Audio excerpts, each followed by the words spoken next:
10 years ago when I was 15, I used to be the owner of an incredibly controversial Steven Universe channel that gained over 200,000 subscribers, called Bubble O Steven. I need all of you to understand that when I make bold claims like Steven Universe managed to create one of the most inclusive fandoms on the internet, and it's safe to say that the series definitely managed to accomplish its goals, I'm literally saying this as someone who went up against some of the most toxic fans in the entire community multiple times over.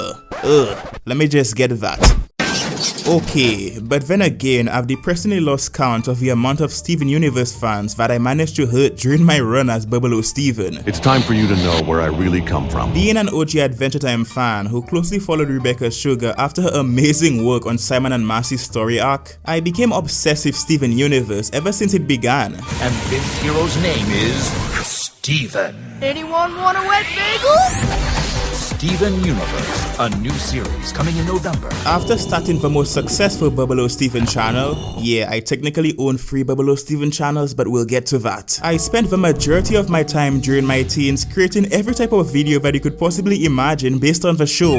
Music videos, theory videos, community votes, mistake videos, top 5 lists, memes. And I even made videos that pinned the gems against each other by manually counting which one of them talked, sung, and cried the most. My proudest creation from this era by far was this expansive Steven Universe fanfiction that I began writing with my audience, but sadly didn't get the chance to finish, called Steven Universe Interactive Stories. I basically got the idea to use YouTube polls to make an ongoing Steven Universe choice-based game, back when the platform actually allowed us to add polls within the videos themselves. Think Telltale the unofficial Steven Universe series. While the first 3 chapters were archived by one of my past viewers, which I'm beyond grateful for, the rest of them will most likely never be able to be recovered again. We were at least 20 episodes deep into the series, but it could have been a little bit more. Again, this was years ago. Over time, I'd get the opportunity to meet an amazing group of people who I'd eventually grow extremely close to and FaceTime with almost every day, one of whom became my first girlfriend.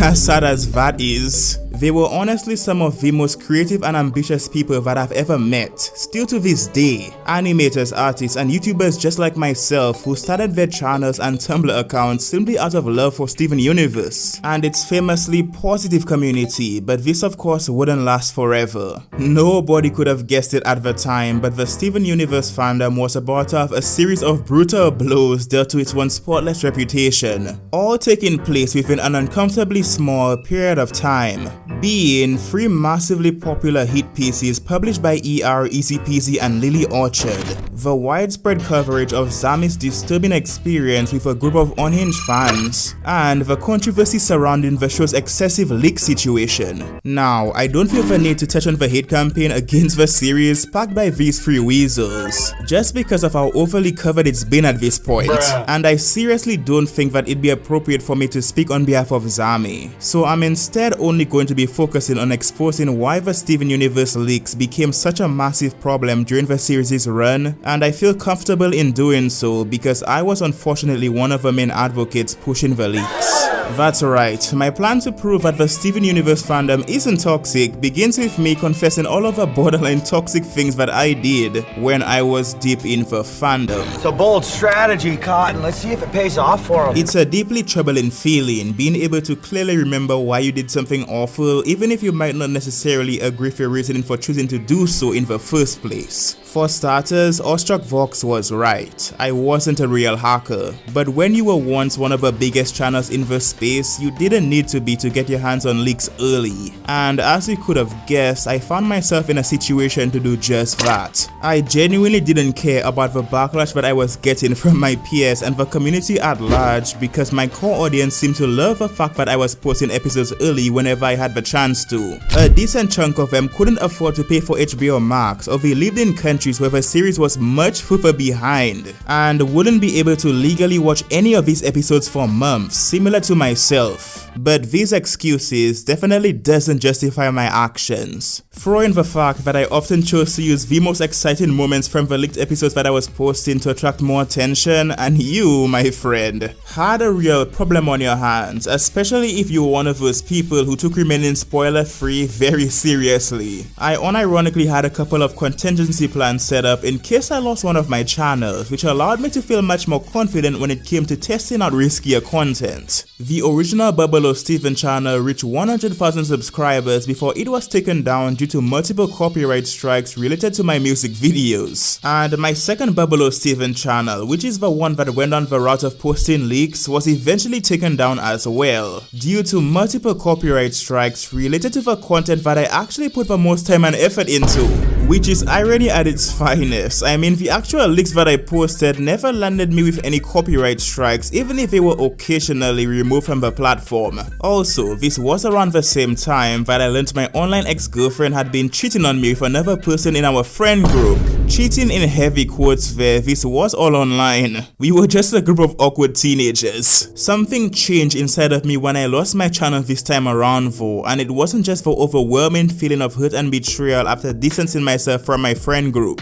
Despite the fact that I still had another Bubble Steven channel with 18,000 subscribers to log into and continue right where I left off, despite the fact that I still had a humbling amount of fans begging me to come back on Steven Universe Amino, I instead chose to do something that I never thought I'd ever have the strength to do. I signed into my final Bubble Steven backup channel and deleted it myself. I realized that I was simply at a point in my life where I needed to be way more concerned with my future, and I thought that focusing on my studies while making memories in the real world would be for the best, instead of pursuing an extremely time-consuming hobby that didn't really have the potential to meaningfully improve my life and often did the exact opposite. That brings us to the present day and the creation of this new channel, The Crow Reviewer. While I had absolutely no intention of returning to content creation in my lifetime, I missed the community aspect of being a YouTuber way too much to actually follow through on my nuclear decision. I understood that this time around it'd be a little different though. Unlike all of the other instances where I returned to YouTube and already had an established audience or knew exactly what I needed to do in order for me to grow my channel, considering the fact that I never actually had a decent mic to record my videos with when I was Bubble Steven, or knew how to write an engaging script to keep an audience watching to begin with, then it made sense that it'd feel like learning a brand new set of skills that I'd have to master instead of crushing it from the very beginning. I was comfortable with that though, and I was at peace with never feeling the need to bring up my past on this channel. But after some time, I realized that I was only truly happy making videos when I was discussing what I felt passionate about. And for better or worse, I was still passionate about Steven Universe. Whenever I made a video on the show, it also did extremely well even with my brand new audience, or that's at least what I thought. I unintentionally began to attract people who used to watch me all the time when I was Bubble Steven, some of whom have been so unbelievably kind in supporting me without expecting anything in return that I thought they deserved to know the truth. I want to sincerely apologize to anyone who I hurt or let down during my previous persona, and I hope that this video can provide you with some kind of closure on this aspect of the fandom's past. One of Steven Universe's goals was to teach us all about the value of acceptance, compromise, and forgiveness. I've personally seen the very best and the very worst of the Steven Universe fandom, and that's why I know for a fact that it isn't the most toxic fandom. It's simply the most jaded. We've all been through a lot together, and that's why I still believe that Steven Universe accomplished its goals.